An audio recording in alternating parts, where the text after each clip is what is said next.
est-ce qu'il est possible de lutter contre ces fausses informations?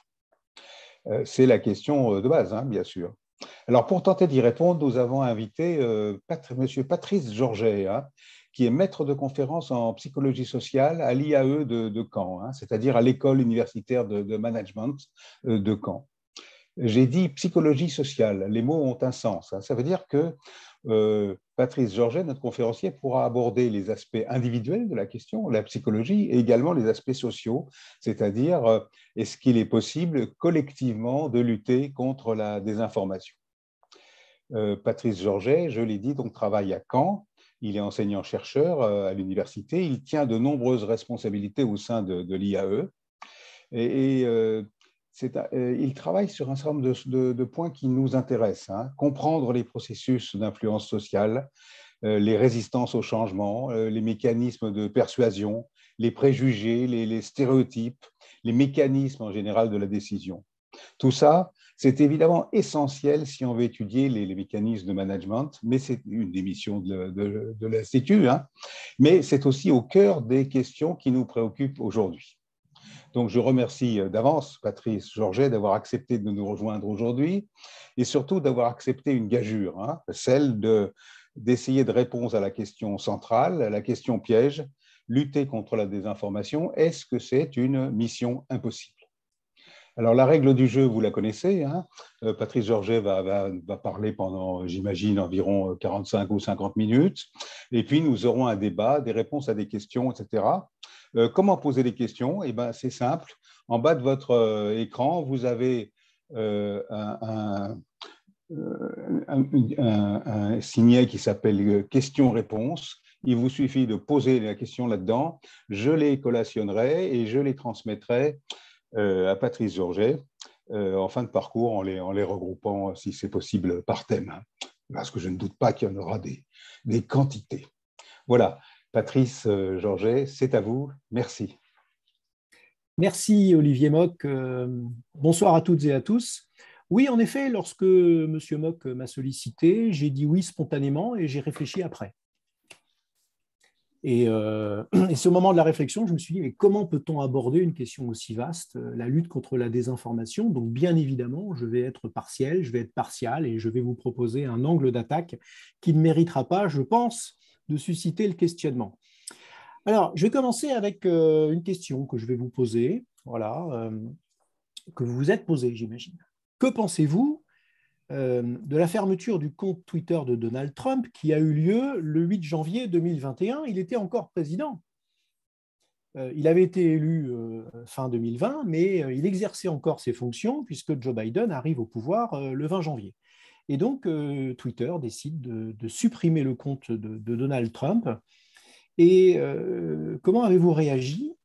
Et aujourd'hui encore, est-ce que vous continuez à vous poser des questions par rapport à cette décision dans laquelle on va trouver tout un tas d'arguments qui vont plutôt du côté oui, c'est une décision légitime pour lutter contre la manipulation organisée, ou bien non, c'est une décision illégitime puisqu'elle entrave la liberté d'expression. Alors j'ai posé cette question à 3 personnes avant de commencer l'intervention.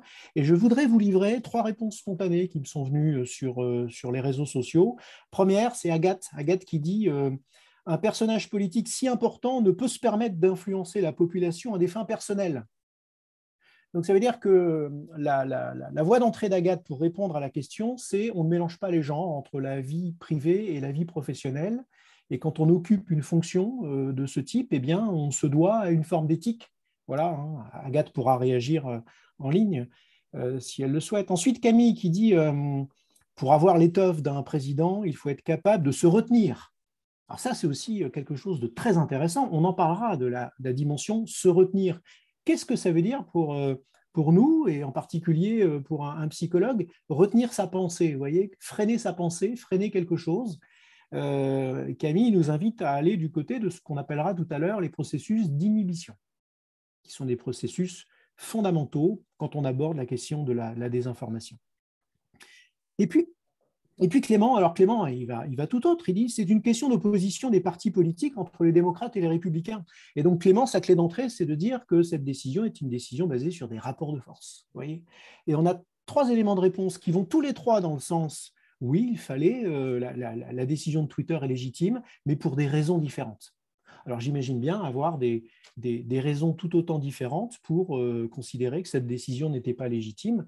À titre personnel, eh bien écoutez, je n'ai jamais, depuis un an, un peu plus d'1 an, je n'ai jamais réussi à trancher. Quand j'y réfléchis, je trouve tout autant d'arguments dans un sens que dans un autre.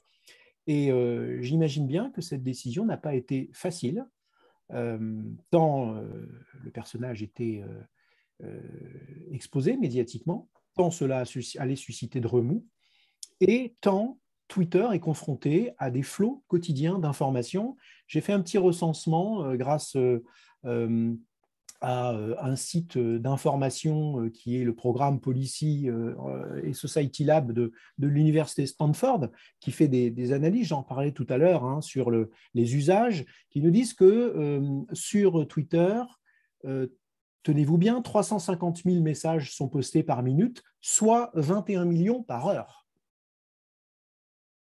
Rien que sur Twitter.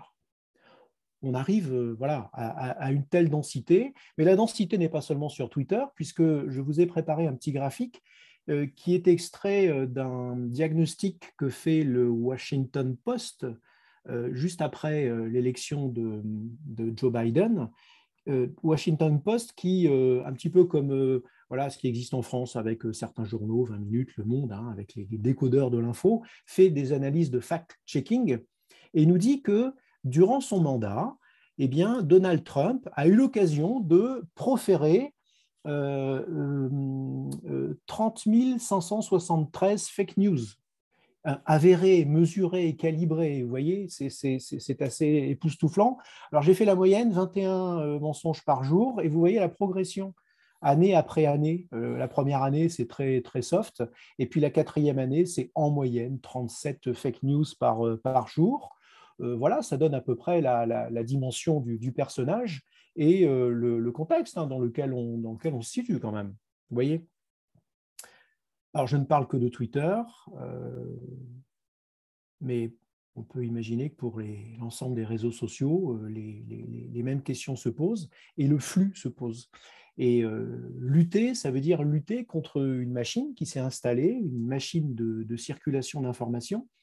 Et pour lutter contre la désinformation, il faut des armes. Voilà, il faut des armes. Et on va essayer d'identifier les armes qui sont en jeu aujourd'hui et sur lesquelles on peut estimer avoir la main. Alors, la première arme qui a été mise en place par les plateformes, ça a été l'arme de ce qu'on appelle la modération.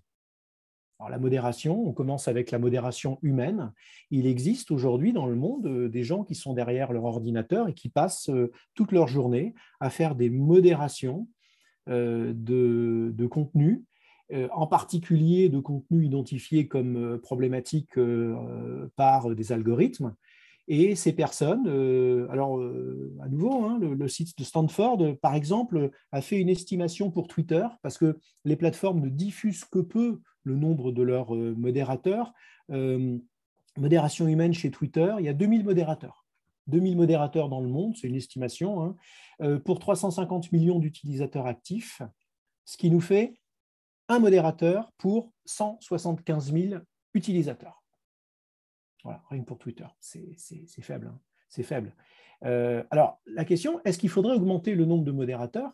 La réponse est probablement non, surtout pas, parce que même si on multipliait par 10, multiplié par 100, ça ne changerait pas grand-chose parce qu'il n'y a pas de Twitter, il y a toutes les autres plateformes. Et donc, ce n'est probablement pas la bonne solution, surtout que, vous le savez, ces modérateurs vivent très mal leur métier. Ce sont des gens qui sont mal payés, qui vivent dans des conditions d'exposition à des contenus haineux, des vidéos dramatiques de meurtres, des vidéos, bon, je ne vais pas vous décrire la situation, hein, vous pouvez taper le nom de leur porte-parole le plus connu, Chris Gray, qui explique la manière, les conditions de vie de ces modérateurs qui vivent principalement aux Philippines, en Afrique du Nord, au Caucase, et qui ne peuvent pas faire ce métier longtemps tellement ils ont des traumatismes. Et la solution n'est probablement pas dans l'augmentation des modérateurs, pour le moins des modérateurs humains. C'est la raison pour laquelle les plateformes vont de plus en plus vers de la modération algorithmique. Par exemple, pour Facebook, on estime aujourd'hui que entre 90 et 95% des contenus sur Facebook sont modérés par de l'intelligence artificielle. Et c'est probablement une bonne chose. Mais il y a toujours évidemment des trous dans la raquette. Par exemple, souvenez-vous, pour le live stream de la tuerie de Buffalo aux États-Unis, il a fallu 48 heures pour réussir à supprimer les vidéos relayées.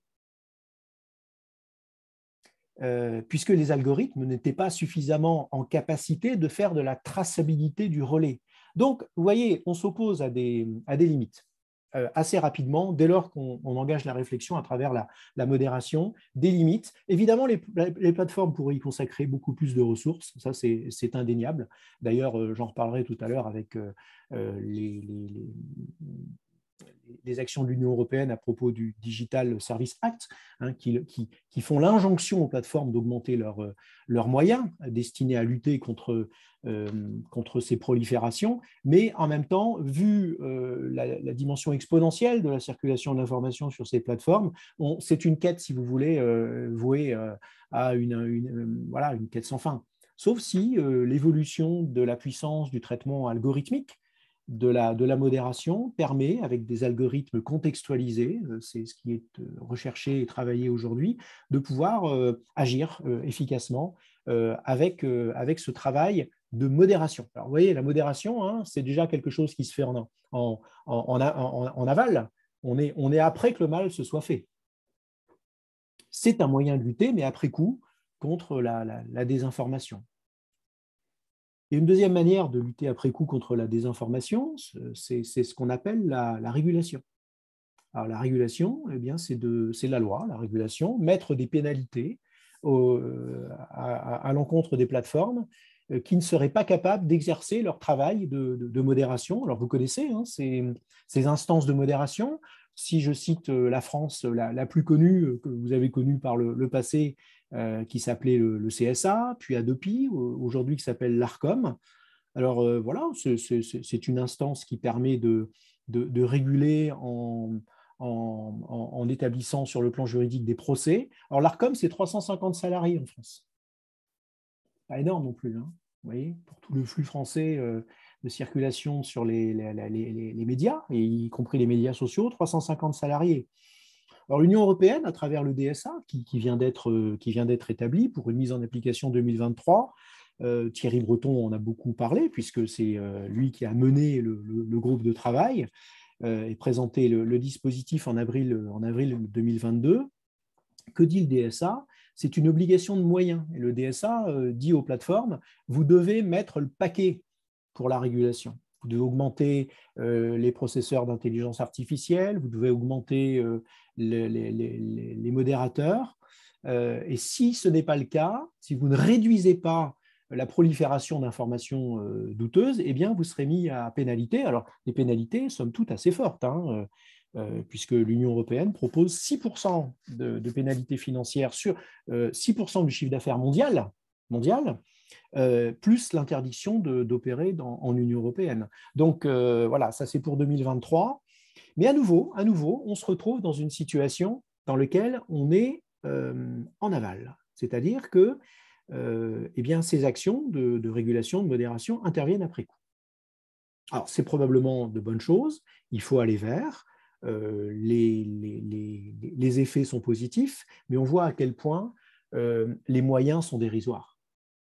Les moyens sont dérisoires.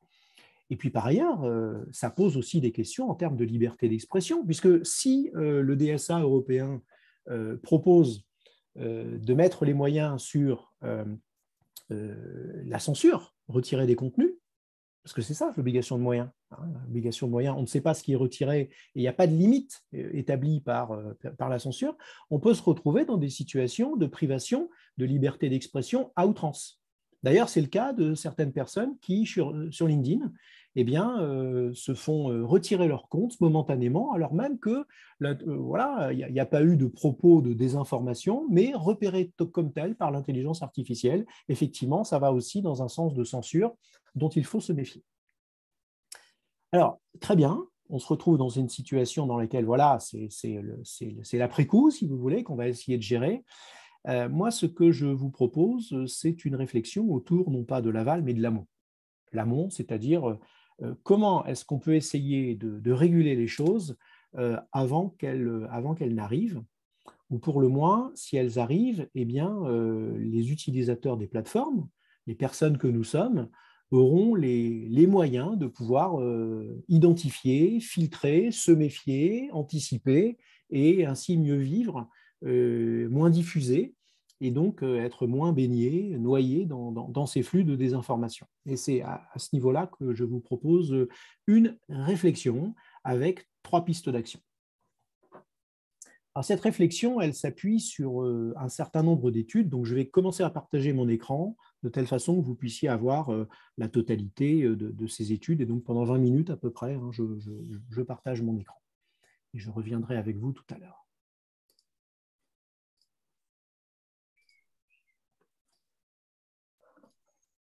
Bien. Alors,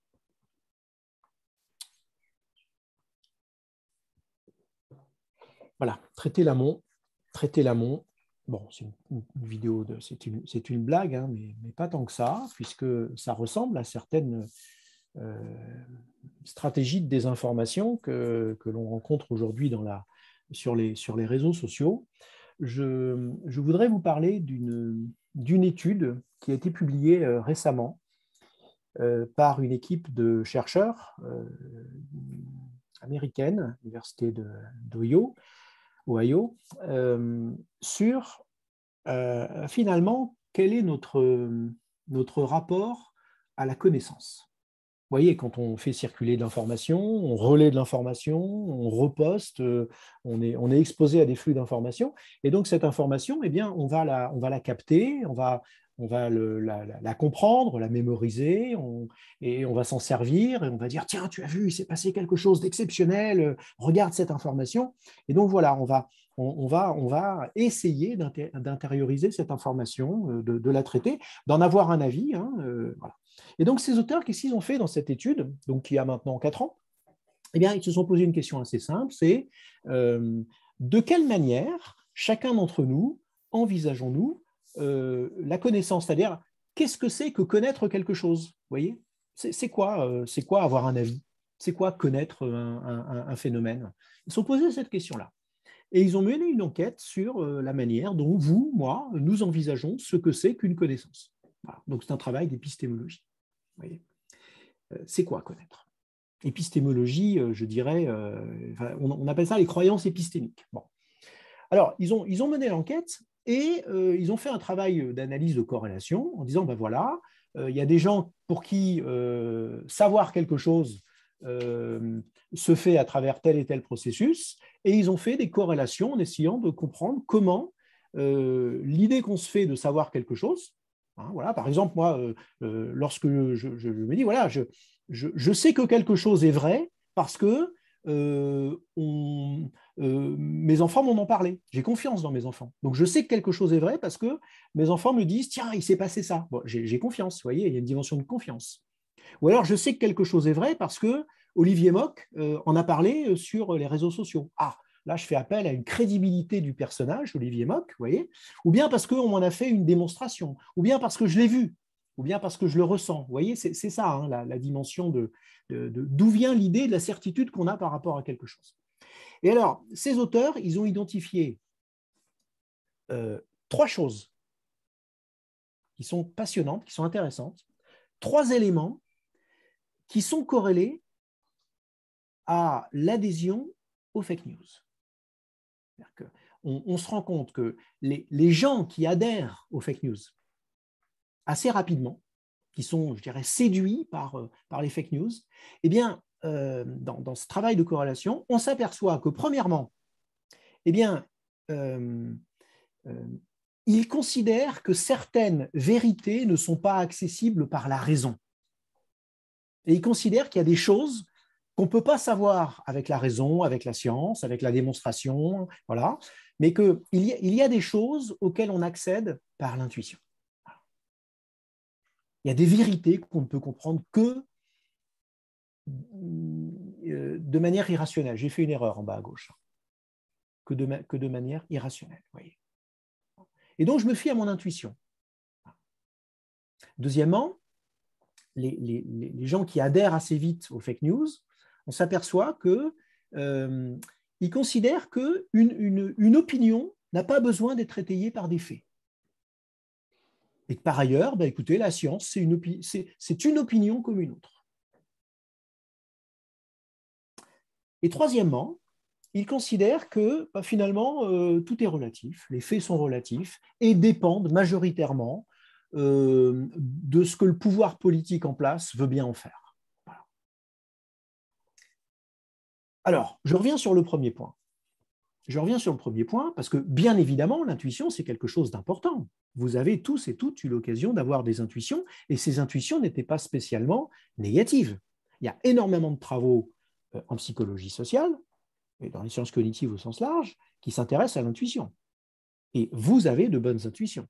Voilà. D'ailleurs, ça existe l'intuition médicale, on appelle ça le gut feeling, hein, le fait de sentir quelque chose dans ses tripes.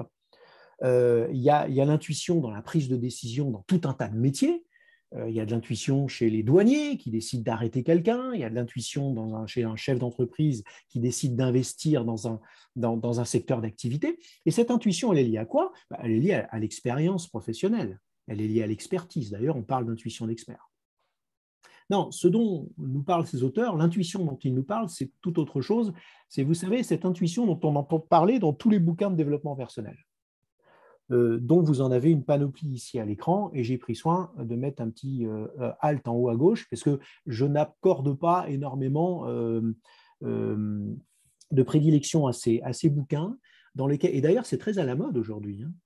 Il n'y a jamais autant eu, vous allez dans n'importe quelle librairie, autant eu de publications, de bouquins qui essaient de nous expliquer comment développer cette espèce de force intérieure, la force de l'intuition.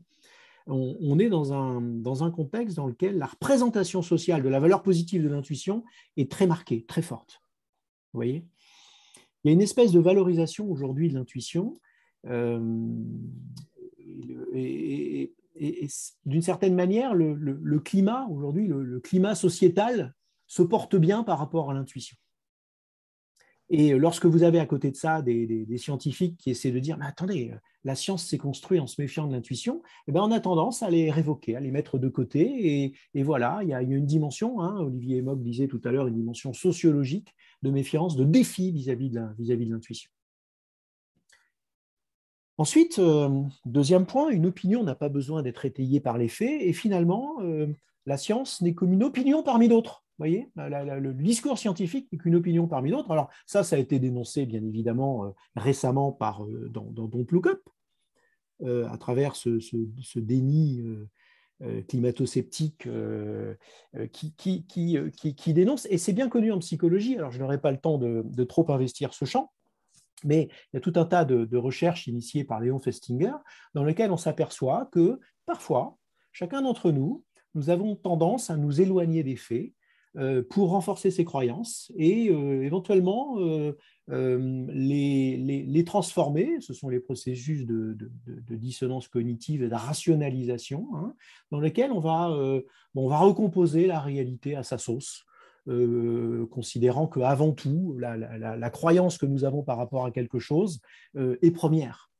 Hein, et ça, c'est un processus qu'on voit apparaître, je dirais, dans certains mouvements sectaires, qui étaient très à la mode dans certaines années, au moment où Léon Festinger a travaillé sur ces processus dans les années 50, 60, mais dans lequel on va retrouver des résurgences aujourd'hui. Et donc, Look Up est là pour nous dire à quel point il y a une dissociation entre les croyances et les faits, d'une certaine manière, mis face à la réalité, une réalité trop prégnante, eh bien, on va finir par faire du déni, par rationalisation, dissonance cognitive pour les psychologues parmi vous. Et puis enfin, eh bien, je ne reviendrai pas trop sur cet élément parce qu'il a été abordé par l'avant-dernier conférencier, euh, cette idée que les faits sont relatifs. Les faits sont relatifs et ils sont en particulier prônés par le pouvoir en place ou par des groupuscules qui vont essayer de diffuser, de nous masquer la réalité. C'est les prémices du complotisme. Et voilà, ça a été abordé par Sébastien Dieguez la dernière fois, donc je n'y reviendrai pas. Mais en tout cas, ce que les auteurs dans cette recherche vont montrer, c'est que plus on va adhérer aux fake news, plus on adhère à ces trois éléments. Et il se trouve que ces trois éléments ont une caractéristique, c'est que tous trois s'opposent fondamentalement à ce qu'est la méthode scientifique. La méthode scientifique, je ne vais pas la décrire aujourd'hui, hein, mais la méthode scientifique consiste avant toute chose à se méfier de son intuition et à développer des postures contre-intuitives. La méthode scientifique consiste à générer des hypothèses sur la base de modèles, de théories, qui sont provisoirement vraies jusqu'au moment où d'autres viennent les remplacer, et en tout cas qui ne sont que des hypothèses tant qu'elles n'ont pas été validées par les faits, par des démonstrations empiriques. La méthode scientifique, c'est l'idée qu'il existe des vérités et que l'universalisme scientifique, à travers des lois de la nature, est quelque chose pour lequel on est en quête. La méthode scientifique, c'est la controverse, c'est le discours non cloisonné, c'est la controverse entre pairs, c'est la preuve collective, c'est le temps long, et tout cela va s'opposer au temps long. Et d'ailleurs, la méthode scientifique, c'est aussi une opposition avec les biais cognitifs, dont vous avez un petit échantillonnage ici. Des biais cognitifs, alors qu'on va retrouver évidemment dans cette typologie-là, dans ce triptyque, des biais cognitifs dans lesquels on va par exemple opposer la corrélation à la causalité. Alors je ne vais pas rentrer dans le détail, je vous donne un exemple. Un exemple assez simple. Pendant la crise sanitaire, on a essayé au tout début de la crise, lorsque le virus arrive, on ne comprend pas, on n'a pas de thérapeutique, on n'a pas de vaccin, on n'a pas de prévention, les hôpitaux sont saturés. Et on essaie de comprendre, on essaie d'aller trouver des solutions. Et ça va fleurir dans les médias. Et on va avoir affaire, vous savez, à des phénomènes de diffusion exacerbée d'informations. En voici une, regardez bien, donc Ouest France, qui titre Coronavirus. Le point commun entre de ces pays qui gèrent la crise, eh bien, ils sont dirigés par des femmes. Voilà. Et donc, vous avez tout un argumentaire. Vous voyez, on est au mois de mai, 2020. Ces pays sont dirigés par des femmes. Et qu'est-ce qu'il y a derrière ici? Il y a une recherche vous voyez, de causalité. À quoi c'est lié une bonne gestion? C'est une recherche de causalité à travers ce qu'on appelle une corrélation illusoire. La corrélation illusoire, c'est tout simplement faire un appel à un stéréotype qui dit que comme dans le stéréotype, les femmes sont censées être attentives aux soins, voyez, aux soins, aux enfants, empathie, connivence, attention à l'autre, eh bien, en situation de crise, ceci va transpirer et faire en sorte que les femmes au pouvoir dans ces pays politiques sont censées bien gérer la crise. Et vous avez ici un biais cognitif, un stéréotype qui va servir à expliquer quelque chose d'inexplicable. L'avant-dernière fois, l'orateur Sébastien Dieguez parlait de ces corrélations illusoires dans lesquelles on est capable de faire dire n'importe quoi à des chiffres. Par exemple, ici, vous connaissez ces travaux, le nombre de personnes qui se noient en piscine corrélé avec le nombre de fois où Nicolas Cage apparaît dans un film.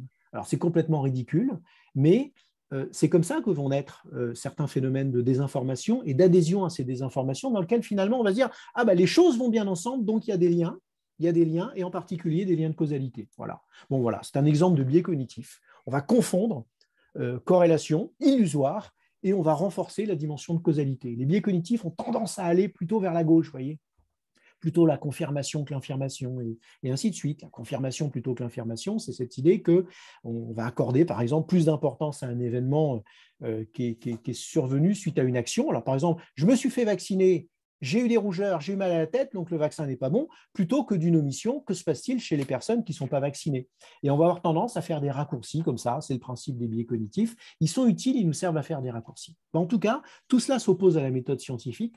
C'est la raison pour laquelle la première posture pour lutter contre la désinformation, eh bien, consiste à… C'est toutes les actions destinées à enseigner la méthode scientifique.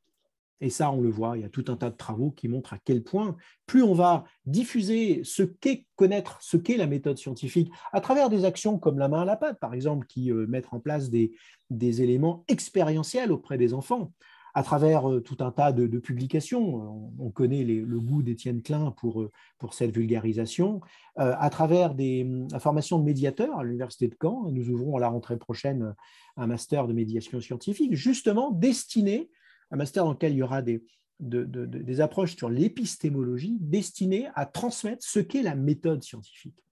Parce que si on n'a aucune idée de ce qu'est la méthode scientifique, eh bien, on va avoir du mal à se protéger contre un discours de pseudoscience. Et ce discours de pseudoscience, eh bien, il irrigue énormément notre société aujourd'hui à travers ces éléments. Méfiez-vous, fiez-vous à votre intuition. La science est une opinion comme une autre et l'universalisme n'existe pas. Ça, c'est en train de devenir des adages qui, malheureusement, vont à contre-courant de la méthode scientifique. Donc, ce sera la première préconisation, et pour cela, eh bien, il existe tout un tas de dispositifs qui permettent de développer cette méthode scientifique. La connaissance de la méthode scientifique. Deuxième élément, moi le premier, mais vous aussi, eh bien, écoutez, nous sommes faillibles. Ça veut dire quoi, nous sommes faillibles? Ça veut dire que les informations comme celle-ci séduisent mon cerveau. Parce que ça me donne des éléments explicatifs simples sur ce qui est en train de se passer autour de moi. Et en fait, mon cerveau adore ce qui lui apporte des grilles explicatives simples sur l'incertitude. Alors, cela a été étudié par quantité de chercheurs en sciences cognitives depuis ces, je dirais, 30 dernières années. Ça a donné lieu à des modèles qui sont, voilà, dont les représentants, d'ailleurs, le premier auteur à avoir mis en place un programme heuristique et biais cognitif, Daniel Kahneman, et puis ses collaborateurs, Richard Thaler. Que nous disent ces auteurs? Je ne vais pas trop rentrer dans le détail, mais quand même, c'est important d'y venir un petit peu. Ils nous disent qu'il faut se méfier de notre cerveau parce que notre cerveau fonctionne dans une dynamique de dualité mentale qui oppose ce que Richard Thaler appelle un moi planificateur à un moi faiseur. Alors, le moi planificateur, c'est quoi? C'est l'état mental de chacun d'entre nous dans lequel nous prenons le temps de réfléchir et de nous poser des questions sereinement, avec prise de distance, comme nous le faisons ce soir. On l'appelle aussi système 2 ou traitement systématique de l'information, peu importe. C'est d'une certaine manière notre conscience, libre arbitre. Et ce mode de fonctionnement psychologique, il a une caractéristique, c'est qu'il est lent, il demande beaucoup d'énergie, il joue sur le doute, sur l'incertitude et la modestie. Alors, on essaie de l'exercer au quotidien, bien évidemment, mais il s'oppose dans sa dynamique de fonctionnement à ce qu'on appelle le moi faiseur. Le moi faiseur qui est d'une caractéristique, c'est une partie de notre dynamique psychique qui a la caractéristique d'être hyper rapide. Daniel Kahneman appelle son livre Les deux vitesses de la pensée. D'être très rapide, alors ce n'est pas les mêmes localisations cérébrales, mais je ne veux pas y revenir. Il est très rapide, il consomme très peu d'énergie, et il a une caractéristique, c'est qu'il est là pour notre bien-être. Il est là pour que tout se passe bien pour nous, ce moi faiseur, aussi appelé système 1. Il est là pour qu'on ne se pose pas trop de questions, qu'on aille à l'essentiel, il adore, j'ai mis le bol de noix de cajou parce que j'adore les noix de cajou. Vous savez, quand je suis à l'apéro, mon moi faiseur, lui, il pense à piocher dans le bol de noix de cajou. Il ne pense pas à ce qui va se passer après, planificateur, c'est-à-dire il ne se soucie pas du manque d'appétit que j'aurai après l'apéro. Il aime bien se servir un deuxième verre, vous voyez, le moi faiseur. Il aime bien le plaisir, il aime le gras, le salé, le sucré, voilà. Et il adore, ce moi faiseur, il adore les trucs comme ça, c'est-à-dire il adore les interprétations simples qui vont à l'essentiel et dans lesquelles on ne se pose pas trop de questions. Il y a une partie de notre cerveau qui fonctionne comme ça, voilà. Il faut l'accepter. Et tant que je n'ai pas conscience de cette dualité qui s'exerce en moi lorsque je suis amené à juger, à prendre une décision par rapport à une information, ben écoutez, je peux me faire avoir, mon moi faiseur adore les affriolences et donc il peut se faire piéger par le rapide, les arguments d'autorité, d'analogie, ce qu'on appelle tous les syllogismes, vous savez, tous ces trucs qu'on va retrouver dans la persuasion, la manipulation, la propagande. Et en fait, il y a quelque chose que beaucoup d'expériences ont montré, hein, c'est que plus on va développer une connaissance de cette dualité et une capacité de faire le switch entre les deux, le moi faiseur et le moi planificateur, c'est-à-dire de se poser un moment la question, eh bien, plus on va être capable de, comme le disait Camille tout à l'heure, hein, d'inhiber, c'est-à-dire de se retenir. Camille, elle disait, Trump, il ne se retient pas, vous voyez. C'est le moi faiseur qui est là, le moi planificateur. Alors, il ne se retient pas ou il ne veut pas se retenir, parce que c'est stratégique aussi, bien évidemment. Mais à certains moments, on manque de se retenir. Et dans la balance entre les deux, eh bien, écoutez, c'est plutôt le moi faiseur qui va l'emporter. On manque de se retenir tout simplement parce qu'on a des pensées qui nous viennent immédiatement à l'esprit. Dans le moi faiseur, il y a tous ces processus de biais cognitifs qui interviennent, d'ailleurs qui peuvent aller contre notre propre intérêt, mais peu importe, dès lors que ça va vite, et en particulier dans les situations dans lesquelles, vous voyez, je suis énervé, pressé, stressé, le moi faiseur a tendance à prendre la main. Et on a bien du mal à exercer, comme nous disait Camille tout à l'heure, se retenir, on a bien du mal à exercer notre inhibition. Et un des enjeux, c'est de développer cette capacité à faire le switch. Alors pour cela, il existe énormément de programmes. C'est tous les programmes éducatifs qui ont été développés, par exemple en France, hein, par l'équipe d'Olivier Houdet. Vous connaissez peut-être ses travaux, hein, comment résonne notre cerveau. Apprendre à connaître le fonctionnement de notre cerveau dans le but de développer une humilité intellectuelle qui permettra de se dire, tiens, mais en ce moment, je suis peut-être en train de me faire avoir. Parce qu'en fait, moins on va se dire ça, plus on va potentiellement se faire avoir. Donc l'idée, c'est de mieux comprendre cette dualité. Et il y a des programmes, il y a des pédagogies. Vous voyez, on commence dès l'âge de 6-7 ans, explore ton cerveau pour comprendre en quoi il faut se méfier de son cerveau, comment il résonne et comment je dois me méfier de moi. Alors vous avez ici un petit échantillonnage de ces ouvrages, de ces publications qui permettent, en fait, ce sont des armes de défense intellectuelle, hein, à la fois le premier à travers la méthode scientifique et puis ici à travers la connaissance de son cerveau. Plus je connais mon cerveau, plus je me méfie de moi potentiellement et plus je suis capable de comprendre que ce n'est pas que pour les autres de se faire avoir. Donc il y a tout un tas de jeux, de tests dans ces ouvrages qui permettent de comprendre comment on peut se faire avoir par soi-même, parce que nous sommes la première source de désinformation. C'est ça le pari qui est lancé ici. Voilà. Et c'est une fois qu'on a fait ça qu'on pourra accepter de rentrer dans des actions de fact-checking, à travers, voilà, par exemple aussi, hein, toutes les actions de formation, de sensibilisation, à travers les décodex, les ateliers de fact-checking. Tant qu'on n'a pas compris qu'on pouvait se faire avoir, ces ateliers ne servent pas à grand-chose parce qu'on considère que c'est plutôt pour les autres. Alors, donc on a vu enseigner ce qu'est connaître, éveiller ce qu'on appelle la métacognition, c'est-à-dire une connaissance à propos de la manière dont fonctionne notre cerveau. Et je voudrais terminer donc par un dernier point dans lequel je vais revenir sur une dimension un peu plus sociétale, telle que le disait Olivier Mock tout à l'heure, à travers ce que l'on appelle les truismes culturels. Alors, qu'est-ce que c'est un truisme? C'est très simple. C'est une représentation commune, représentation culturelle, représentation sociale, si vous voulez, même si je me méfie aussi du mot qui a beaucoup de valeur en psychologie sociale. Donc, je préfère parler de représentation commune qu'on a acquis à l'occasion de notre éducation. Et ce truisme qui est considéré, si vous voulez, comme ce qu'on pourrait appeler un terrain d'entente. Un terrain d'entente, c'est-à-dire que c'est largement partagé par les membres d'une communauté, tellement partagé qu'au bout d'un moment, on finit par considérer que c'est une vérité, qu'on n'a plus besoin de débattre, et pour laquelle on n'a plus besoin de se protéger.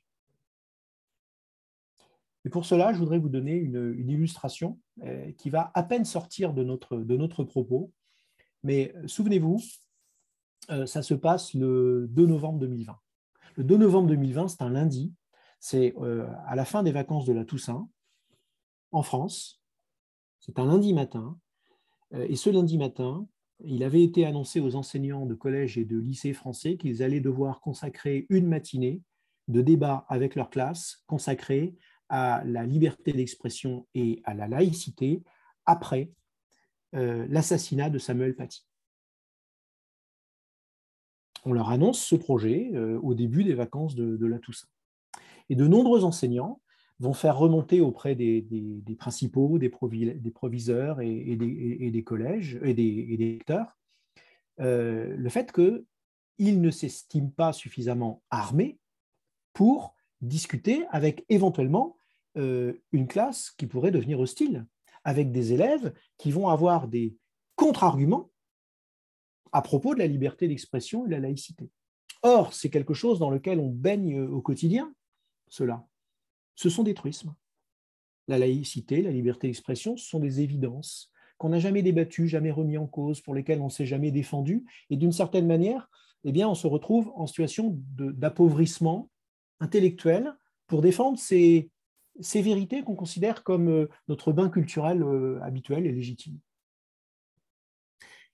Et la polémique va tellement monter que ce lundi de novembre 2020 va être, le projet de débat va être remplacé par la lecture d'un texte. Et ce n'est que plus tard que les débats pourront avoir lieu, après avoir formé les enseignants. Formés à quoi? À la connaissance de la laïcité, de la liberté d'expression? Mais non, ils savent ce que c'est. Formés à quoi? Eh bien, formés à manier la contradiction, manier le débat à propos de ces thèmes. Et comment va-t-on faire pour les former? Eh bien, c'est ce que je voudrais explorer avec vous, parce que si on prend cette analogie, eh bien, on peut se dire, mais finalement, il existe d'autres truismes à propos de ce dont nous sommes en train de parler. Par exemple, un président démocratiquement élu ne va pas contre les intérêts de son propre pays, si je prends l'exemple de Donald Trump. Un autre exemple de truisme, les guerres en Europe, c'est terminé. Voilà. Un autre exemple de truisme, la grande majorité des citoyens est capable de faire le tri entre l'information et les thèses, l'information avérée et les thèses complotistes farfelues. Autre exemple de truisme, les fake news, c'est pour mes voisins, mais pas pour moi. L'effet troisième personne. Et voilà, tout cela, les truismes, en fait, nous fragilisent. Et l'idée, c'est de pouvoir lutter contre ces truismes en considérant que, bah oui, les fake news, ça peut aussi me concerner. Je peux devenir vulnérable, je peux me faire avoir, je peux tomber dans ces choses trappes et d'une certaine manière, développer des croyances infondées, voilà, sur des bases infondées. Alors, comment va-t-on essayer de lutter contre ces truismes? Il existe des programmes dont je vais vous parler pour terminer, encore 5 minutes. Il existe des programmes qui vont s'appuyer sur des méthodes de psychologie sociale qui ont été développées il y a fort longtemps déjà, mais dont on voit aujourd'hui, depuis, je dirais, 5 ans, la résurgence. Oui, Philippe Breton qui nous dit que, voilà, d'une certaine manière, ces truismes, à force de ne plus débattre des évidences, vont générer ce que Philippe Breton appelle une incompétence démocratique. Incompétence démocratique, c'est-à-dire un manque de savoir-faire à propos du débat. Et finalement, le débat va se transformer entre oui, il fallait fermer Twitter de Trump, non, il ne fallait pas le fermer, et sans argument derrière. Or, je vous ai donné les arguments tout à l'heure d'Agathe, Camille et Clément. Mais au bout d'un moment, à force de truisme, eh bien, on va finir par s'appauvrir en arguments. C'est ça l'idée de ce travail sur les truismes, qui a été développé par un psychologue américain, William McGeer, qui nous dit, voilà, on peut considérer que les truismes nous fragilisent dans les périodes d'épidémie. Lorsqu'on va se retrouver dans des épidémies, et en particulier dans de l'infodémie, eh bien, potentiellement, on va se retrouver en situation de fragilité parce que nos truismes ne nous ont jamais appris à développer ce savoir-faire de protection qui nous permet de lutter contre la désinformation et tous les autres éléments. Et donc, pour William McGeer, la lutte contre les truismes consiste à développer un savoir-faire qu'il appelle une arme de défense intellectuelle. Et donc, je voudrais terminer en vous expliquant quel est le postulat de McGeer qui a été testé, ça fait 50 ans maintenant que McGeer a développé sa théorie, qui a été testé dans de très nombreuses situations et pour lequel il y a un principe très fort. Voilà. L'idée de McGeer est la suivante. Vous ne pourrez pas lutter contre les truismes, donc par exemple contre la désinformation, tant que vous n'aurez pas développé un savoir-faire de la désinformation. William McGeer va s'appuyer sur le principe de l'inoculation psychologique. C'est lui le père fondateur de l'inoculation psychologique. L'inoculation qui est, avec l'analogie vaccinale en médecine, consiste à dire qu'il est possible de développer des anticorps psychologiques. Qu'est-ce qu'un vaccin en biologie? Pour ne pas attraper la grippe saisonnière, vous vous faites vacciner, eh bien, vous donnez à votre organisme une souche virale atténuée destinée à ce qu'il, se croyant attaqué, il va produire des anticorps.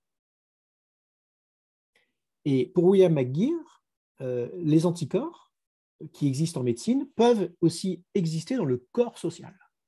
Et il est possible de développer des anticorps démocratiques. Alors, il a commencé sur le plan individuel, puis beaucoup de recherches ont ensuite développé sur le plan collectif la notion d'anticorps, le corps social qui va se défendre, qui va développer une capacité à résister. Et ça fonctionne comment? Eh bien, McGeer va montrer que ça va fonctionner sur le plan psychologique, un peu comme le vaccin psychologique, médical, c'est-à-dire qu'il faut agresser pour immuniser. Il faut trouver des moyens d'injecter le poison. Et de là ont émergé énormément de méthodes qui permettent d'injecter des poisons dans tout un tas de domaines. Alors, ça peut être la prévention contre les accidents du travail, ça peut être la prévention contre les fake news, et on y vient. Il existe aujourd'hui, et les publications sont très récentes, des jeux sérieux destinés à nous entraîner à fabriquer des fake news, de telle façon qu'on prenne conscience déjà de la manière dont elles fonctionnent, de leur dynamique, du fait que ce n'est pas toujours évident à créer, des stratégies rhétoriques, des stratégies de syllogisme, de masquage, de diffusion et ainsi de suite. Et l'idée, c'est quoi? L'idée, c'est que en créant, on devient acteur et donc on s'immunise. Et donc, il existe sur tablette, sur smartphone, un jeu GoViral, par exemple, en français, dans lequel on va apprendre à fabriquer, transmettre. Alors, évidemment, attention, dès lors qu'on se fait vacciner contre la grippe, il y a toujours le risque de développer un gros rhume, voire pire, parce que l'inoculation n'est pas sans effet indésirable potentiellement. Il en est de l'inoculation psychologique, parce qu'on peut imaginer que mettre entre les mains de certaines personnes tous les artifices destinés à produire de la désinformation va donner des idées, évidemment. Oui, mais c'est ainsi que peut se protéger un corps social. Et si j'en juge au nombre de publications scientifiques depuis 2020 à propos de la fabrication, de l'utilisation, de ce processus d'inoculation psychologique directement dédié à la désinformation et à l'efficience, à l'efficacité de tout cela, eh bien, je suis en mesure de dire aujourd'hui que c'est quelque chose de très efficace. Et que c'est probablement une voie de remédiation face à la désinformation dans le but de développer des anticorps démocratiques. L'anticorps démocratique, ça veut dire quoi? Développer un savoir-faire démocratique destiné à lutter contre ces truismes, lutter contre la désinformation, parce qu'au final, le corps social sera devenu compétent, passer de l'incompétence démocratique à l'incompétence. Alors, je vous parlais tout à l'heure des dispositifs qui existent en termes de formation à la médiation scientifique et ainsi de suite. Eh bien, dans de nombreuses villes en France, il existe aujourd'hui des espaces de sciences, à Caen, le Dôme par exemple, qui sont dédiés à faire en sorte de rassembler des publics dans le but de faire de la science participative, science avec et pour la société. C'est le programme d'atelier Fake News que nous développerons dès la rentrée prochaine au Dôme à Caen, en collaboration avec le Dôme et l'Université de Caen, dans lequel voilà, nous souhaitons à la fois diffuser la connaissance sur l'épistémologie. Qu'est-ce que c'est la méthode scientifique? Voilà, donc diffusion de connaissances, la connaissance à propos du fonctionnement du cerveau, mais aussi des ateliers de savoir-faire dans lesquels on va développer une véritable compétence qui pourra être adossée, associée à la connaissance que nous diffusons à travers les 2 premières actions. Et voilà, aujourd'hui, je dirais que le fait de traiter l'amont est probablement une manière complémentaire à toutes les actions aval dont je parlais tout à l'heure, à travers la régulation et puis la modération, pour lutter contre la désinformation. Ça ne se prend pas ça ne s'appréhende pas à travers une seule méthodologie, mais probablement un faisceau qui va permettre, que ce soit pour les plus jeunes ou les moins jeunes, de pouvoir s'immuniser contre ces phénomènes. Voilà, 21 heures. Je vous remercie pour votre attention et donc maintenant, eh bien, nous pouvons ouvrir l'échange, le débat, le questionnement. D'accord. Olivier Mock, je vous redonne la main. Ne retournez pas la politesse, hein, c'est nous qui vous remercions, bien sûr. Alors, il y a déjà un certain nombre de questions. Je vais essayer de les regrouper. La première, c'est bien sûr les questions d'enseignement. Vous les avez évoquées. François Joyette, par exemple, nous dit comment est-ce qu'on peut développer l'esprit critique dès le plus jeune âge. Alors, c'est une question à laquelle vous avez en partie répondu, hein. Mais est-ce que, quand on observe ce qui se passe, est-ce que c'est possible finalement? Parce que vous avez dit on va essayer d'enseigner la méthode scientifique. Bon, alors, on peut prendre un tout petit bout de ça, hein, la méthode scientifique. Vous avez parlé de corrélation n'est pas causalité. C'est un des points au cœur de la méthode scientifique, bien sûr, hein. Et ça, on observe quand même que après une année d'enseignement obligatoire, c'est une notion qui n'a pas percolé, hein, qui n'a absolument pas percolé. Donc, alors, vous nous dites, on va peut-être arriver à changer. Maintenant, il y a des programmes spécifiques, il y a la main à la pâte, etc. Mais est-ce qu'on observe, par exemple, sur un sujet très précis comme celui de la corrélation n'est pas causalité, que cette notion est mieux appréhendée maintenant par les gens qui sortent après, à 16 ans, de l'enseignement obligatoire en France, par exemple, ou dans d'autres pays du monde? Est-ce que d'autres font mieux, hein? Donc voilà, est-ce qu'on est capable de jauger la capacité de l'enseignement à faire progresser ce point-là, hein?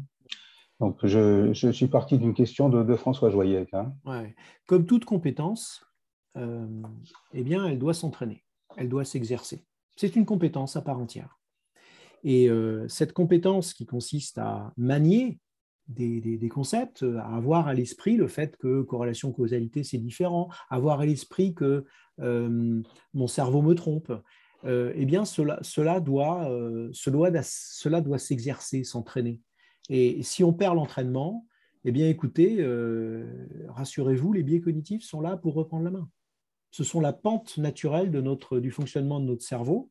Et donc, d'une certaine manière, ce n'est pas parce qu'on a appris à faire du vélo sur les biais cognitifs, la gestion des biais cognitifs à une période de la vie, qu'on sera capable de maintenir le savoir-faire du vélo des biais cognitifs tout au long de la vie. Et il y a probablement, c'est pour ça que ces ateliers participatifs s'adressent à tous les âges, et ce n'est pas à un moment donné qu'on va fixer les connaissances. Moi-même, j'observe avec mes étudiants que parfois, alors même qu'on a des cours d'épistémologie, on est amené à refaire des erreurs, corrélation, causalité, à différents moments. Vous savez, c'est un petit peu comme dans l'industrie, quand on est bien formé, on s'est bien entraîné, on est bien sensibilisé, et malgré tout, on va se blesser. Parce que ce jour-là, on aura le geste à côté. Pourquoi? Parce qu'on n'aura pas fait le temps d'arrêt qui permet à un moment de suspendre et de repasser du côté du moi planificateur. Donc effectivement, on a des pentes naturelles du fonctionnement de notre cerveau. Je me souviens d'une étude de Stanislas Dehaene qui montrait que globalement, hein, plus de 90% de notre vie éveillée, c'est du moi faiseur, c'est de l'automatisme dans lequel on a les biais cognitifs. Donc très difficile de lutter contre cela. Il me semble malgré tout que dans les situations à fort enjeu, dans lesquelles nous sommes en ce moment, eh bien, il est important de faire des rappels. Et ce que les recherches montrent, c'est que les ateliers d'inoculation, couplés avec la connaissance sur la corrélation-causalité, fonctionnent bien et ont des effets pérennes sur le long terme. C'est-à-dire apprendre à fabriquer des fake news dans lesquelles on va travestir la corrélation pour l'amener vers une croyance de causalité, ça a des effets à long terme. Alors pour rester sur les questions d'enseignement, vous avez deux interventions. Vous avez Claudine qui, je crois, enfin je peux interpréter ce qu'elle nous dit comme un soutien. Hein. Elle explique que oui, ça devrait progresser hein, si chaque enseignant dans sa discipline savait susciter l'intérêt du doute et l'approprier soi-même. Hein. Donc là, c'est plutôt une version positive. Et puis vous avez une question plus précise d'Aurélie qui nous dit face à une personne adepte des fake news, comment est-ce que ça pourrait marcher, cette éducation du cerveau dont vous parlez? Oui, alors, c'est une personne adepte des fake news. La première étape, c'est de développer ce qu'on appelle la modestie. La modestie, c'est à travers des exemples. Moi, je travaille beaucoup sur beaucoup de conférences dans lesquelles je transmets l'idée qu'on peut se faire piéger. Et la meilleure façon, c'est de piéger. Voilà, c'est de piéger les gens. Donc, si vous voulez, je peux essayer de vous piéger. On y va, Monsieur Mock, vous êtes Oui, bien sûr, partant. oui, toujours prêt. On essaie un petit piège. Voilà. Alors, peut-être que vous connaissez déjà, hein, c'est une énigme. C'est une énigme dans laquelle, destinée à prendre conscience que chacun d'entre nous, potentiellement, voilà, on peut se faire piéger par notre cerveau, par ce fameux moi faiseur dont je parlais tout à l'heure. Alors, c'est une énigme assez connue, mais je l'aime bien, donc je vais vous la redonner. Alors, écoutez bien l'énigme. Un père et son fils ont un dramatique accident de la route. Le père tombe dans le coma. Le fils est blessé, il fait une hémorragie, il faut l'opérer d'urgence. On l'emmène à l'hôpital. En entrant dans la salle d'opération, l'interne en chirurgie regarde l'enfant et déclare la chose suivante. « Ah, il y a beaucoup trop d'émotions, je ne peux pas l'opérer puisque c'est mon fils. » Comment cela est-il possible? Alors ne dites rien, je vous la redonne une deuxième fois, et puis, Monsieur Mock, je vous propose voilà, à moins que vous ne la connaissiez, je vous propose de nous livrer vos réponses. Je la redonne une deuxième fois. Un père et son fils ont un dramatique accident de la route. Le père tombe dans le coma, un coma profond. Le fils est blessé, il fait une hémorragie, il faut l'opérer d'urgence. On l'emmène à l'hôpital. En entrant dans la salle d'opération, l'interne en chirurgie regarde l'enfant et déclare la chose suivante. « Ah, il y a beaucoup trop d'émotions, je ne peux pas l'opérer puisque c'est mon fils. » Comment cela est-il possible? Voilà. Alors, vous êtes tous et toutes en train de réfléchir, à moins que vous la connaissiez. Vous réfléchissez, et puis en ce moment, dans votre cerveau est en train de s'opérer une dualité entre le moi planificateur et le moi faiseur. Voilà, c'est comme ça qu'on fonctionne, entre système 1 et système 2. Et donc, je vais demander à Olivier Mock, à travers cela, quelles sont ces réponses, Monsieur Mock? Ma première réponse, et vous pouvez peut-être m'appeler Olivier. La seconde, c'est que, alors, évidemment, quand on y réfléchit, vous m'avez dit que c'était un piège, donc peut-être que ça m'a poussé à y penser et à considérer que ce chirurgien pouvait être une chirurgienne. Hein, et pouvait être la mère de... Alors, pour être tout à fait honnête, je ne sais pas si j'y aurais pensé si vous ne m'aviez pas dit il y a un piège. Hein. Voilà. En tout cas, merci. Donc, alors... D'ailleurs, je n'ai pas dit chirurgien, j'ai dit l'interne en chirurgie. Oui, ça ne m'a pas... Voilà. Et peut-être que pour vous, qui êtes de l'autre côté de l'écran, votre moi faiseur s'est mis à chercher en disant « Oh, bah, c'est un couple homosexuel ». Réponse tout à fait légitime. Ce sont deux histoires parallèles. Réponse tout à fait légitime. C'est le beau-père, c'est le prêtre, et ainsi de suite. Toutes ces réponses sont légitimes, mais elles ont une caractéristique, c'est qu'elles défendent un stéréotype qui dit que chirurgien égale homme. Elle préserve cette intégrité. Bon, eh bien, avec tout un tas de situations comme ça, il existe des panoplies énormes dans les livres que je vous ai conseillés tout à l'heure, des panoplies énormes de mise en situation dans lesquelles on va prendre conscience que notre cerveau nous dupe, qu'on s'entraîne parfois dans des cheminements assez improbables, et même chez les personnes qui, comme vous le disiez tout à l'heure, madame, sont dans des postures d'adhésion forte, eh bien, ça commence par la prise de conscience que notre cerveau peut nous duper. Et puis ensuite, on peut continuer par les autres étapes dont on a parlé. Il y a plusieurs clés d'entrée en fonction des interlocuteurs, en effet. Puis je Alors, voudrais aussi dire que oui. l'enseignement de la méthode scientifique ne concerne pas seulement que les matières scientifiques à l'école. Au contraire. Euh, d'accord. Alors, il y a une autre série enfin, des questions concernant les truismes. Donc, vous avez parlé des truismes, vous avez évoqué l'incompétence démocratique euh, par un auteur dont j'ai malheureusement William c'est pas, McGear. William McGear. Philippe Breton, Philippe la Breton, compétence d'accord. démocratique. Voilà. Et donc, comment est-ce que vous reliez ça aux tentatives de démocratie participative, de jury citoyen, de sagesse des foules, etc. Oula. Parce que finalement, si on est tous modelés par nos truismes, qui sont des perceptions collectives conformes, est-ce que le fait de se mettre en groupe va changer quoi que ce soit? Oui, merci. C'est effectivement une excellente question. Alors, pour le propos qui nous intéresse, le truisme en l'occurrence, par exemple, ce serait de dire que la science n'est qu'une opinion comme une autre. C'est-à-dire que ça, voilà, c'est présenté comme une évidence contre laquelle il faut lutter. Alors, effectivement, les ateliers d'inoculation consistent d'une certaine manière, à faire à mettre des personnes en situation collective de manière inattendue, c'est-à-dire à produire ensemble des fake news. L'idée, c'est de développer un savoir-faire collectif, mais qui n'est pas basé sur le truisme, mais d'une certaine manière sur le contre-truisme, sur la contre-argumentation. Et c'est là où on pourrait dire que tout autant il faut se méfier du conformisme social, de la pensée moutonnière, c'est ce que vous évoquez, tout autant je le fais souvent ça, par exemple, lorsque j'accompagne des entreprises sur la question suivante, comment est-ce qu'on peut faire en sorte d'augmenter la gravité des accidents du travail dans notre entreprise? Mais quand vous animez un groupe autour de cette question, la question est tellement étrange qu'elle ne provoque pas les arguments conformes habituels. Et l'idée, c'est ça. L'idée, c'est de profiter de la contre-argumentation pour faire en sorte de se poser les questions à l'envers et ainsi avancer. Et ça se fait par petits groupes, bien évidemment, parce que l'idée, c'est de réussir à responsabiliser chacun.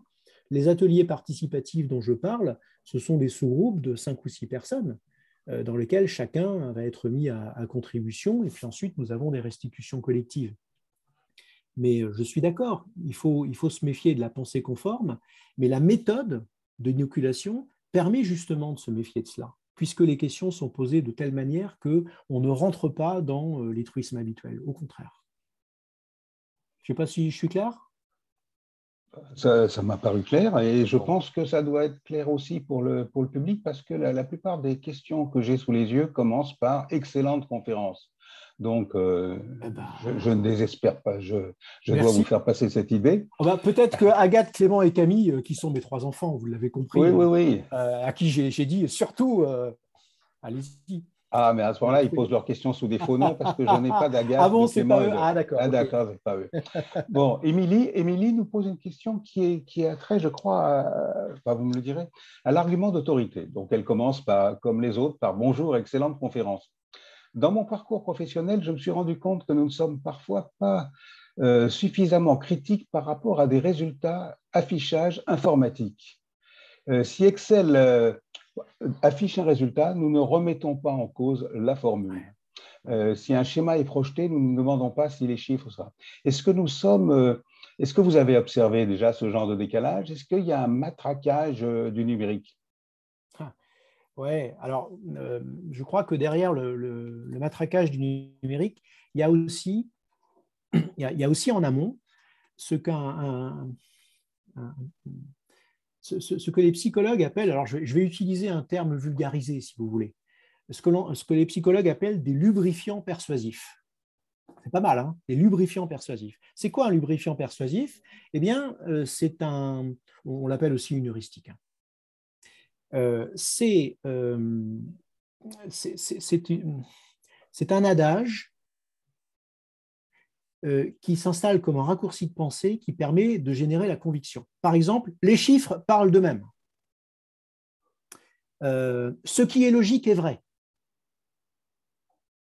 Les faits ne mentent pas. Bon, mais si c'est, en fait, le numérique permet de faire s'exprimer ces adages, permet de les rendre vivants, de les rendre fluides. Et je dirais que ce n'est pas le numérique qui est la cause de cela, c'est que le numérique permet d'aller chercher tous ces adages populaires qui sont alors, pas on peut les apparenter à des truismes simplifiés, si vous voulez. Beaucoup les appellent des heuristiques, hein, qui sont des éléments qu'on ne conteste pas parce que c'est évident. Si je vous dis ce qui est rare et cher, vous voyez, tous ces éléments, l'exception confirme la règle, qui se ressemble s'assemble, la première impression est la bonne, tout ça, on appelle ça des lubrifiants persuasifs parce que c'est ce qui permet d'adhérer d'une certaine manière rapidement à quelque chose. Et le numérique le permet à travers la beauté des chiffres, des données. Et effectivement, il y a une espèce de capacité de montrer dans le numérique qui va répondre à ces lubrifiants persuasifs. C'est la raison pour laquelle, dans les courbes que je vous montrais tout à l'heure de corrélation entre Nicolas Cage et puis les noyades, mais on le voit bien ici, présenté sur un magnifique tableau, ça a l'air vrai. Ça a l'air vrai. Et en effet, Excel le permet. C'est un moyen efficace pour persuader, pour faire croire. D'accord, donc ce n'est pas du matraquage au sens propre. D'accord, je me permets une petite incise. Vous avez parlé du Dôme à Caen, que nous respectons beaucoup.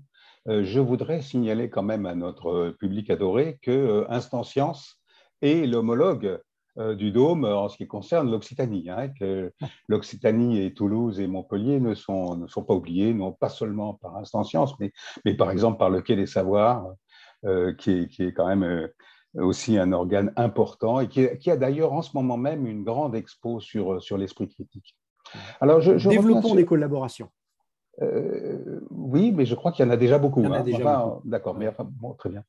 Voilà, alors Jean-Marie nous repose une question concernant donc la partie dont vous avez parlé pour McGear. Hein. Il commence en expliquant qu'il a été très intéressé par cette partie de votre présentation, qui serait donc une solution amont à la lutte contre les fake news. Et alors, nous dit Jean-Marie, il y a quand même quelque chose de curieux que vous allez peut-être expliquer. C'est pourquoi, dans son rapport, la commission Bronner n'évoque cette affaire que très succinctement. Oui. Je crois qu'il y a une seule référence. Et pourquoi donc? Oui, absolument. Alors, écoutez, je vais répondre à Jean-Marie de manière indirecte. Et ensuite directe, si Jean-Marie le souhaite. J'ai été contacté il y a 6 ans. Il y a 6 ans, j'ai été contacté par la préfecture de Normandie pour réfléchir à la mise en place d'actions de sensibilisation contre la radicalisation sur la base des conférences que je faisais à propos de l'inoculation. Avec cette idée que ce serait peut-être un bon moyen de faire de la prévention contre la radicalisation. J'ai refusé. Pourquoi ? Eh bien, parce que vous imaginez bien que si on va jusqu'au bout de la technique, ça veut dire qu'à un moment donné, il faut vanter honnêtement, sincèrement, les mérites de ce qu'on veut éviter pour s'en prémunir. Or, il y avait un danger à éveiller, des intentions malveillantes. Donc, j'ai préféré ne pas rentrer dans cette dynamique tellement, on était en 2016, hein, tellement l'enjeu était problématique. Bon. C'est-à-dire qu'il y a toujours un risque. Il y a toujours un risque politique, sociétal. Et donc, en France aujourd'hui, il n'existe pas énormément de travaux sur le rôle de l'inoculation dans les fake news. Les publications que je vous ai montrées tout à l'heure, qui sont, vous l'avez vu, très nombreuses, sont anglo-saxonnes. Principalement États-Unis, Grande-Bretagne. Là, il y a énormément de travaux, de recherche sur le rôle de l'inoculation sur les fake news. Nous avons l'intention de lancer des travaux en ce sens, mais à nouveau, il y a toujours le risque d'éveil, de développer des compétences sur les fake news de telle façon que des personnes mal intentionnées pourraient s'emparer de cela pour développer un outil de fabrication et de production à plus grande échelle de fake news. Est-ce que ce n'est pas un problème plus général, ça? Moi, j'ai travaillé à Météo France et une des questions posées, par exemple, on sait prévoir les incendies de forêt. Hein. On ne sait pas où un incendiaire va mettre son allumette, mais on sait où ça serait dangereux qu'il le fasse. Ouais. Parce qu'on sait que dans telle zone, la zone est sèche, il y a beaucoup de vent, etc. Alors que dans la zone qui est 10 minutes plus loin en voiture, au contraire, c'est plus humide, c'est protégé du vent, etc. Et les pompiers vont prépositionner leur véhicule dans la zone la plus risquée parce que 10 minutes dans un sens, ce n'est pas la même chose que 10 minutes dans l'autre. Alors, donc, on fabrique des cartes de dangerosité de feux de forêt. Dans un premier temps, ces cartes étaient tout à fait confidentielles défense, hein, parce qu'on se disait attention, les incendiaires vont s'en servir. Et l'État a changé complètement de politique, et c'est d'ailleurs à la suite de Tchernobyl, hein, en expliquant qu'il y avait beaucoup plus d'intérêt à rendre public ce genre d'informations qui servaient à beaucoup de citoyens, etc. Le tracé des gazoducs en France était aussi confidentiel pendant très longtemps. Maintenant, il est balisé, vous savez, et si vous avez un tractopelle, vous ne... Bon. Donc, la question de dire ça peut être mal utilisé est une question qui se pose tout le temps en matière de sécurité civile. Hein. Oui, absolument. Voilà. Et merci Olivier pour tous ces commentaires. Moi, je dois dire que pratiquant d'un point de vue opérationnel l'inoculation depuis une quinzaine d'années en entreprise, j'ai vu énormément de réticence à utiliser cette méthode, y compris pour la prévention contre les accidents du travail, parce qu'il faut réussir à simuler les comportements à adopter pour réussir à se couper une main. Mais il y a des réticences à trop s'approcher du mal. Et je constate des résistances très fortes à utiliser cette méthode, en particulier en France. Et je pense que là, effectivement, il y a des évolutions, hein, comme vous le dites, Olivier. Ça a commencé avec les entreprises qui demandent à des hackers de hacker leur système informatique. Voilà. Et puis, de plus en plus aujourd'hui, cette méthode, mais il y a quand même des réticences. Bon, il faut dire que la commission Brunner a quand même établi énormément de recommandations, en particulier sur l'éducation, à l'esprit critique et ainsi de suite, qui vont dans le sens des deux éléments que j'ai proposés. Mais effectivement, où mettons les pieds? Je pense que nous avons besoin, pour aller plus loin, de preuves expérimentales solides et de résultats de recherche solides pour montrer à quel point ça fonctionne en France. Les preuves existent à l'étranger, mais vous voyez, les publications, les recherches ont commencé, les publications sont sorties en 2020, les dernières en quelques semaines. Donc on est vraiment dans ce contexte d'expérimentation. En tout cas, nous lançons les expérimentations à partir de la rentrée dans ce domaine. Merci. Donc Max, lui, prend un angle absolument différent et nous parle de l'effet de surconfiance, hein, d'Unnig-Kruger, hein, par lequel, donc, qui est un biais cognitif selon lequel, nous rappelle-t-il, les moins qualifiés se sentent les plus sûrs d'eux, de leurs compétences, et peuvent d'ailleurs en conséquence occuper l'univers médiatique, alors que les personnes qui sont effectivement plus intelligentes se considèrent, sont plus sujets au doute et sont beaucoup moins sûrs d'elles-mêmes. Alors, qu'est-ce que vous pensez? Comment est-ce qu'on peut également aider les gens qui sont compétents, nous demande Max, les aider à évoluer de manière à faire partager leurs compétences, ouais, sans être matraqués par les gens qui croient savoir? Oui, absolument. Et le concept qu'il y a derrière, hein, qui commence à être bien diffusé, parce que Étienne Klein en parle beaucoup, hein, l'ultra-crépidarianisme. Alors, c'est un peu tiré par les cheveux, mais c'est cette idée que, voilà, on a des opinions sur tout, en particulier quand on n'est pas expert du domaine. Alors, moi, j'ai vraiment le sentiment que ce que nous sommes en train de faire ce soir, dans lequel on va parler d'eux, on va diffuser il existe une bonne vingtaine de masters de médiation scientifique en France dans lesquels sont formés des gens à diffuser les connaissances scientifiques de façon D'ailleurs, Instant Science participe à cet enseignement. Voilà, formidable, de façon aussi à permettre à des chercheurs de pouvoir vulgariser.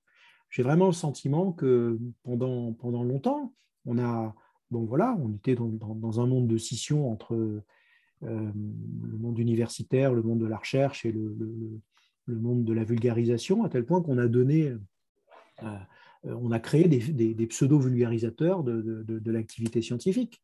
Et qu'aujourd'hui, il est de notre responsabilité, à nous, les enseignants-chercheurs, de diffuser au maximum. Alors, je vois des choses très positives à travers les masters dont nous sommes en train de parler, à travers les événements comme celui que vous animez, à travers l'effervescence des universités interâges. Moi, 10 000 étudiants de l'université interâge pour l'université associée à l'université de Caen. C'est impressionnant. Il y a des évolutions assez fortes. Et je pense que tout ça, c'est des manières de permettre aux chercheurs de diffuser. Et comment? En étant accompagnés par des gens qui vont les aider à faire la vulgarisation, parce que c'est jamais évident.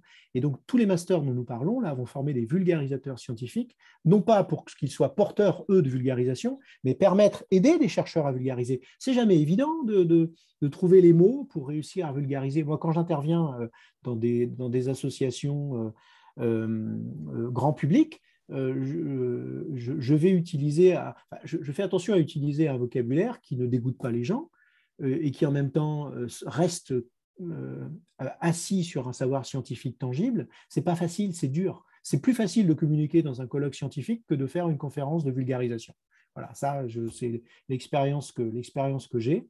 Et pour ça, je pense qu'on a besoin d'être aidé par des personnes des médiateurs, qui ne vont pas parler à la place des chercheurs, qui vont les aider à trouver les bons leviers de vulgarisation pour justement continuer à diffuser cela. Mais je suis d'accord avec cette idée de surconfiance qu'on va trouver chez tout un tas de personnes dans lesquelles le verbe haut va tenir lieu de vérité, bien évidemment. Et je considère qu'il y a une responsabilité très forte des médias par rapport à cela. Oui. Et la question était plus large que ça, parce qu'elle sous-entendait l'idée qu'il faudrait des programmes pour expliquer aux gens compétents qu'ils ont effectivement des choses à apporter. Donc, ça concerne les chercheurs, mais pas seulement les chercheurs. Alors, je suis désolé, mais la manière dont je prends les questions est un peu, foisonnante, parce qu'elles arrivent de manière foisonnante. J'avais espéré pouvoir les classer, mais c'est sans espoir. Bon, vous avez une question de Nesset, qui commence comme les autres par excellente conférence et qui vous pose une question précise. J'avoue mon ignorance là-dessus. Que pensez-vous des entretiens épistémiques? Oui, les entretiens épistémiques. Je ne suis pas un expert, mais j'imagine que les entretiens épistémiques consistent à savoir comment on sait quelque chose et aller jusqu'au fin fond du retranchement de la raison pour laquelle on sait quelque chose. Moi, est-ce que c'est ça, Nesset, N'hésitez pas à prendre la parole. Mais moi, ça rejoint le premier point que j'ai essayé de défendre, c'est-à-dire que tant qu'on n'a pas une idée de la manière dont on connaît, c'est difficile de discuter. Voilà, d'où nous viennent nos opinions, c'est quoi l'émergence de tout cela. Dans les masters dont nous sommes en train de parler, je ne connais pas les vôtres, mais à celui de Caen, le master sciences et société, il y a une grosse partie d'enseignement sur l'épistémologie, c'est-à-dire comment est-ce que nous vient la connaissance, c'est quoi connaître quelque chose. Et moi, j'ai le sentiment que, on peut dire que l'école, on pourrait faire beaucoup de choses à l'école, évidemment, on pourrait faire beaucoup, toujours rajouter, toujours faire plus de choses, et il y a un moment où on arrive à saturation. Mais on ne peut pas se priver, évidemment, de manière vulgarisée, on ne peut pas se priver d'enseigner au haut niveau des élèves ce qu'est l'épistémologie. On a besoin de cela, de telle façon, ça fait partie du devenir des citoyens éclairés. Et comment se fabrique une connaissance et comment se fabrique ma connaissance. Je crois qu'on a vraiment besoin de ça. Alors, est-ce que ça vaudrait la peine peut-être de développer des méthodes, des méthodes de diffusion d'entretien épistémique, peut-être? Merci. Alors, Agnès nous pose une question importante. Vous avez en partie répondu tout à l'heure sur la méthode scientifique, mais peut-on avoir raison tout seul? Et elle prend un exemple très précis, vérité contre vérité. Pendant la crise sanitaire, rappelle-toi, on a vu quelqu'un appliquer une méthode scientifique pour affirmer que son traitement, son propre traitement, était efficace. Ses pairs, ainsi qu'un magazine scientifique mythique, ont traité ces résultats de fake, études à l'appui. J'imagine que vous voyez de qui nous parlons. Bien sûr. Ce magazine a fait son mea culpa un jour plus tard. L'étude était fausse, mais le mal était fait. Oui. Peut-on avoir raison tout seul? Oui. Oui, alors ça, c'est vraiment un gros sujet. Le principe de fonctionnement d'une revue scientifique, d'une publication, de la recherche scientifique, c'est nécessairement, il y a un principe très fort, c'est le travail entre pairs. C'est-à-dire que ce sont des communautés. Une discipline scientifique, c'est une communauté de chercheurs qui planchent aux quatre coins du monde sur un même sujet et qui partagent régulièrement ces connaissances en les mettant, en les soumettant à la critique de manière anonyme, la revue par pair, dans une revue scientifique qui va permettre de discuter du protocole, de la méthode, et ainsi de suite. Et s'il y a bien quelque chose de très fort dans la méthode scientifique, c'est ce principe de fonctionnement par communauté. Donc, on ne peut pas avoir raison tout seul, on fonctionne nécessairement entre pairs, et c'est cette confrontation, hein, la dispute, la controverse scientifique qui permet d'avancer. Alors évidemment, hein, il y a parfois des erreurs, il y a des loupés, il y a des trous dans la raquette, c'est ce qui s'est passé avec The Lancet. Voilà, il y en a toujours.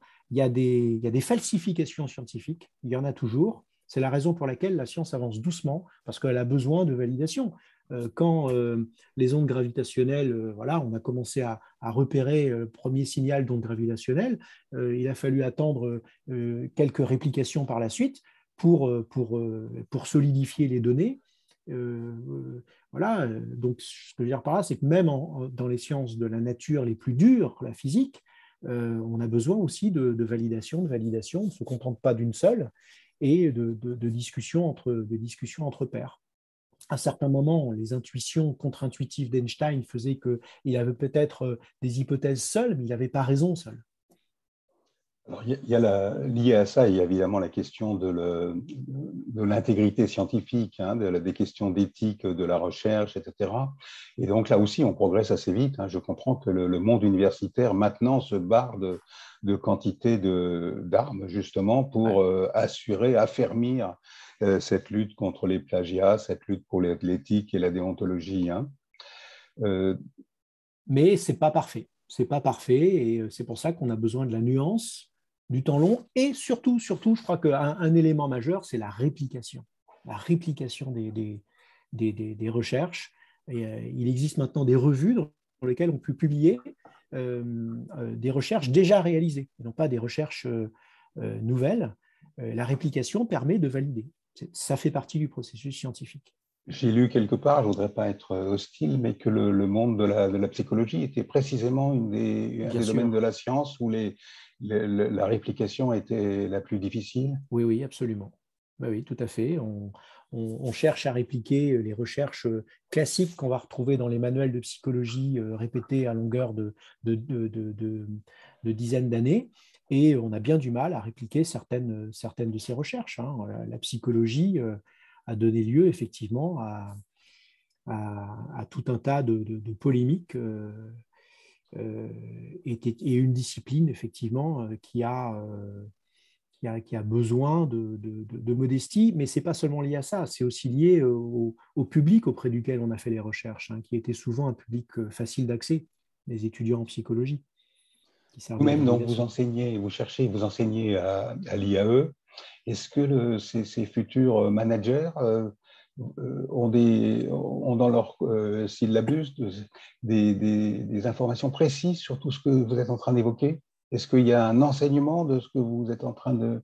Alors, écoutez, si en tout cas l'IAE m'a proposé de les rejoindre pour enseigner, c'est parce qu'il y avait la volonté que ces éléments soient inscrits dans l'offre pédagogique. On est bien d'accord, c'est bien ces sujets-là dont vous êtes chargé aussi pour l'enseignement. Oui. Comment est-ce qu'est organisée la recherche sur ces sujets-là? Je veux dire, c'est des noyaux absolument disparates, vous connaissez, je ne sais pas comment poser la question, mais tout ce dont nous sommes en train de parler, donc la communauté de recherche sur ce sujet-là, il y a combien c'est des centaines de personnes en France? Ils sont regroupés, Bon, c'est assez disparate pour plusieurs raisons. La première, c'est que la clé d'entrée peut être assez multiple.